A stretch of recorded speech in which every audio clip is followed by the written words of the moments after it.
Anna, we've got some wonderful books on the table with examples of marginalia. And before we start looking at them, to paraphrase the writer Raymond Carver, what do we talk about when we talk about marginalia? Marginalia is at its heart anything that's written around the edges of the page in a book, but it has sort of got two quite broad, distinct meanings. And one of the first is the type of marginalia you find in medieval manuscripts, which is decorative, and it's made as part of the book. And the second would be sort of annotations, readers writing notes on the edges of their pages, which is probably something we've all done at some time or another, not to library books. Now, you mentioned medieval manuscripts, and we've got one on the table here in front of us, and they often offer some of the quirkiest marginalia we find. There are sort of monks behaving badly, there are rabbit killers, there are birdmen, and often I look at them and think, what's going on with those snails? So what is going on with those snails, Absolutely. Anna? So this is an example of a prayer book that was made for a person, a lay person, so not a nun or a monk, in the southern Netherlands around about 1490.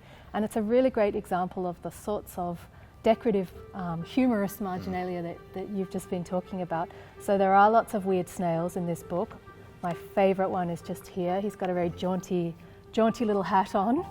So there's lots of humorous kind of marginalia in this book, which doesn't seem to have anything to do with the text that the page contains. But in other cases it definitely does, and it's a sort of a parody or a humorous commentary on what's happening in the text, which is really interesting, because I guess we tend to be a bit more rigid in our thinking about serious books versus sort of playful books. And this is a really serious book in that it's a prayer book, it's about the salvation of a person's soul, but it has lots of humour in it. And this page is a great example. So this is the opening of the part of the prayer cycle that's called the penitential psalms. And these are prayers that you recite when you want to ask for forgiveness for sins. And what we see in the lower margin of this page is a man wrestling with a lion, and rather against the odds, he seems to be getting the best of the lion. He's got him by the tongue, he's sitting on his back. And you might think, knowing what this text is about, that maybe the lion represents sin and the man is conquering his sins. But actually, in the medieval bestiary tradition, the lion represents Christ.